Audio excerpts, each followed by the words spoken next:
Сәлем достар, Асылжан асханасына қош келдіңіздер. Бүгін жаңа жылдық дастарханға арналған шпрот қосылған шырша салатын дайындаймыз.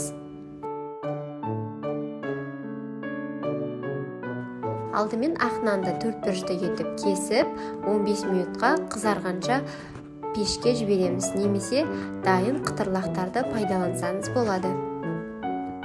Піскен жұмыртқаны ұсақ үккіштен өткіземіз. Қиярды дөңгелетіп тураймыз, немесе үккіштен өткізіп алсаңыз болады. Енді үлкен тарелка алып, майонездің көмегімен шыршамызды салып аламыз. Қытырлақтарды шыршаның көлемімен тарелкаға қойып шығамыз.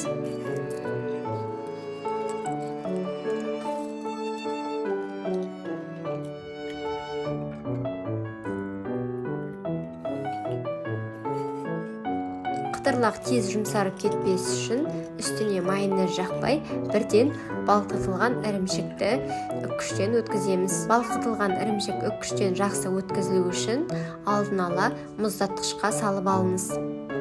Ірімшіктің үстіне майонез жағамыз, оның үстіне жұмыртқа себеміз. Жұмыртқадан соң тағы да майонез, одан кейін шпротты ортасынан ашып, майонездің үстіне саламыз.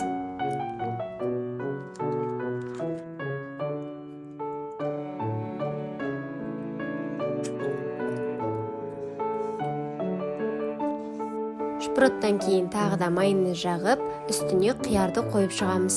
Қиярды қою барысында шыршаның формасын толықтай шығарамыз. Егерде қиярдың артық жерлері болса, кесіп алып тастаңыз. Енді тарелканы жақсылап сүртіп алып, шыршамызды аскөктің көмегімен безендіреміз.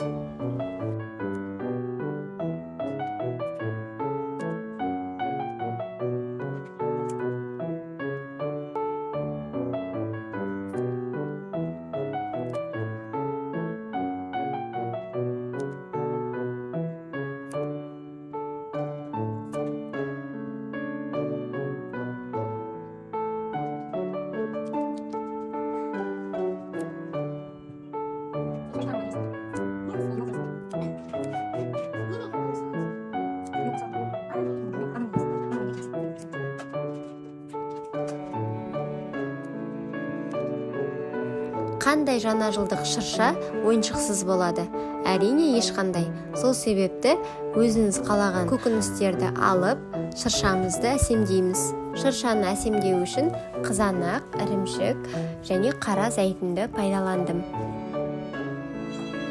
Осымен жаңа жылдық дастарханға арналған шыршамыз дайын. Салат өте дәмді әрі ерекше болады.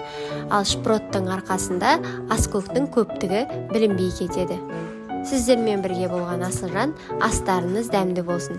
Келесі көріскенше сау саламатта жолығайық.